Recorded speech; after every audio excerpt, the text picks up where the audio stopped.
नमस्कार। प्रभा साक्षी न्यूज नाटक और आप सभी का स्वागत है। कर्नाटक के राज्यपाल की ओर से मुख्यमंत्री सिद्धारमैया पर लगे भूमि घोटाला मामले में मुकदमा चलाने की मंजूरी दिए जाने से राज्य की राजनीति गर्मा गई है। विपक्ष ने मुख्यमंत्री का इस्तीफा मांगा है, लेकिन उन्होंने पद छोड़ने से साफ इनकार करते हुए कहा है कि वह कानूनी लड़ाई लड़ेंगे। हम आपको बता दें कि भारतीय जनता पार्टी ने कर्नाटक के मुख्यमंत्री सिद्धारमैया से अपने पद से इस्तीफा देने की मांग की है, ताकि मैसूरू शहरी विकास प्राधिकरण यानी मूडा भूमि आवंटन घोटाले में उनकी भूमिका की निष्पक्ष जांच हो सके। पार्टी ने मामले में सिद्धारमैया के खिलाफ मुकदमा चलाने की अनुमति देने के राज्यपाल के निर्णय का स्वागत भी किया। साथ ही बीजेपी सांसदों संबित पात्रा और तेजस्वी सूर्या ने संवाददाता सम्मेलन में कांग्रेस का यह आरोप खारिज किया कि कर्नाटक के राज्यपाल थावरचंद गहलोत का निर्णय राजनीति से प्रेरित है। संबित पात्रा ने दावा किया कि यह भ्रष्टाचार का एक गंभीर मामला है, जिसमें सिद्धारमैया और उनका परिवार संलिप्त है। ये मुदा लैंड अलॉटमेंट फ्रॉडुलेंट केस ये क्या है? आप देखिए, ये मैसूरू अर्बन डेवलपमेंट अथॉरिटी जो है, इन्होंने एक नियम बना रखा है कि अगर किसी ग्रामीण क्षेत्र में कोई लैंड एक्वायर करती है वो लेआउट के लिए, कॉलोनी के डेवलपमेंट के लिए, तो उसके बदले 50-50% एक स्कीम उन्होंने खोला है। अर्थात अगर लैंड ग्रामीण क्षेत्र का उन्होंने लिया है तो उसके एवज में जो कंपेंसेशन दिया जाएगा वो शहरी क्षेत्र में, जिसको अंग्रेजी में आप अप मार्केट एरिया कहते हैं, जहां ज्यादा लाभ होने की संभावना है, जो डेवलप्ड एरिया है, उस अप मार्केट एरिया में आपको 50% जमीन दिया जाएगा ताकि आप कंपेंसेट हो सको अपने ग्रामीण क्षेत्र के जमीन के। देखिए, 2004 में सिद्धरमैया जी की धर्मपत्नी पार्वती जी, उनके भाई ने लगभग 3.16 एकड़ जमीन केसरी नामक एक गांव है मैसूरू में, वहां उन्होंने खरीदा था। 2005 में इसकी जो मालकिन वो पार्वती जी बनी थी, जो धर्मपत्नी है सिद्धरमैया जी की। बाद में खैर ये मालूम पड़ा कि ये लैंड ट्रांसफर डील हो ही नहीं सकता था, क्योंकि ये दलित की भूमि थी। और हाल फिलहाल में ये पूरा केस उजागर इसलिए हुआ क्योंकि जिस व्यक्ति की ये 3 एकड़ जमीन थी, उस व्यक्ति ने इसे रिक्लेम किया मुद्दा से कि मुझे ये जमीन वापस दिया जाए, मुझे ये जमीन नहीं बेचना था, फ्रॉडुलेंट तरीके से मुझसे ये जमीन लिया गया है।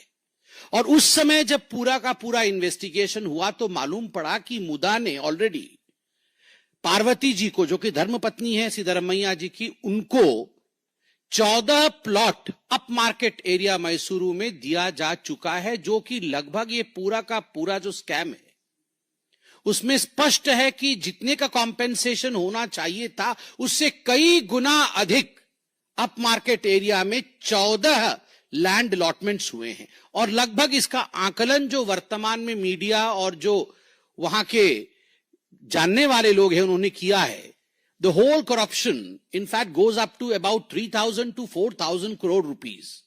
ये 3,000 से 4,000 करोड़ रुपए का घोटाला है। आप सोच के देखिए, इनका कोई 50 करोड़ 100 करोड़ का घोटाला होता नहीं है, उतनी की तो ये कॉफी पी जाते हैं। इनका घोटाला सब कुछ 4,000 5,000 करोड़ का ही होता है। दूसरी ओर कर्नाटक के मुख्यमंत्री सिद्धारमैया ने एमयूडीए भूखंड आवंटन घोटाले के संबंध में राज्यपाल द्वारा उनके खिलाफ मुकदमा चलाने की मंजूरी दिए जाने के बाद इस्तीफा देने से इनकार करते हुए कहा है कि उन्होंने कोई गलत काम नहीं किया है। सिद्धारमैया ने राज्यपाल थावरचंद गहलोत के फैसले को संविधान विरोधी और कानून के खिलाफ बताया। मुख्यमंत्री ने कहा कि इस पर अदालत में सवाल उठाया जाएगा और वह कानूनी रूप से इसका सामना करेंगे। सिद्धारमैया ने संवाददाताओं से कहा, यह निर्वाचित सरकार को हटाने की एक बड़ी साजिश है। बीजेपी दिल्ली, झारखंड समेत कई राज्यों में ऐसा कर चुकी है। कर्नाटक में भी निर्वाचित सरकार को अस्थिर करने की साजिश रची गई है। केंद्र सरकार, बीजेपी, जेडीएस और अन्य इस साजिश में शामिल हैं। उन्होंने कहा, कांग्रेस का आलाकमान मेरे साथ है, पूरा मंत्रिमंडल और सरकार मेरे साथ है, सभी कांग्रेस विधायक, विधान पार्षद, लोकसभा और राज्यसभा सदस्य मेरे साथ हैं। मैंने ऐसा कोई गलत काम नहीं किया है कि इस्तीफा देना पड़े। विपक्षी दलों पर गलत काम करने और गैर कानूनी तथा संविधान विरोधी कदम उठाने का आरोप लगाते हुए उन्होंने कहा वे राजभवन को राजनीतिक मोहरे के रूप में इस्तेमाल कर रहे हैं। राज्यपाल केंद्र सरकार के हाथों की कठपुतली की तरह काम कर रहे हैं, ऐसा उन्होंने कहा। सिद्धारमैया ने कहा कि उन्हें राज्यपाल द्वारा इस तरह के निर्णय की अपेक्षा थी। मुख्यमंत्री ने कहा, हमें इसकी उम्मीद थी। जब राज्यपाल ने 26 जुलाई को जिस दिन उन्हें याचिका प्राप्त हुई उसी दिन मुझे कारण बताओ नोटिस जारी किया। इसका क्या मतलब है? हम आपको बता दें कि राज्यपाल ने Pradeep Kumar, SP TJ Abraham और स्नेहमयी कृष्णा की याचिकाओं में उल्लिखित कथित अपराधों के लिए भ्रष्टाचार निवारण अधिनियम 1988 की धारा 17A और भारतीय नागरिक सुरक्षा संहिता 2023 की धारा 218 के तहत मुख्यमंत्री के खिलाफ मंजूरी दी है। इस बीच कांग्रेस कार्यकर्ताओं ने कर्नाटक के राज्यपाल थावरचंद गहलोत द्वारा मूडा भूमि आवंटन घोटाले में मुख्यमंत्री सिद्धारमैया के खिलाफ मुकदमा चलाने की अनुमति दिए जाने के विरोध में प्रदर्शन किया। कांग्रेस कार्यकर्ताओं ने बेंगलुरु में राज्यपाल वापस जाओ की तख्तियां लिए जनविरोधी बीजेपी और जेडीएस मुर्दाबाद, बीजेपी के एजेंट राज्यपाल मुर्दाबाद के नारे लगाए। प्रदर्शनकारियों ने आरोप लगाया कि सिद्धारमैया के खिलाफ साजिश रची जा रही है, जो अल्पसंख्यकों, पिछड़े वर्गों, दलितों और आदिवासियों के नेता हैं।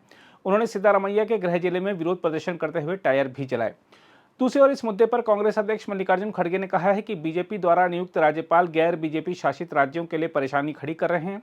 खड़गे ने कहा कि उन्हें देखना होगा कि गहलोत ने कर्नाटक के मुख्यमंत्री पर मुकदमा चलाने की अनुमति क्यों दी। खड़गे ने बेंगलुरु में संवाददाताओं से कहा, मैंने ना तो इसे देखा है और ना ही मुझे पता है कि नोटिस किस बारे में है। मैंने अनुमति के लिए बताए गए कारणों को भी नहीं देखा है। मैं अभी यह नहीं कह सकता हूं कि नोटिस सही है या गलत।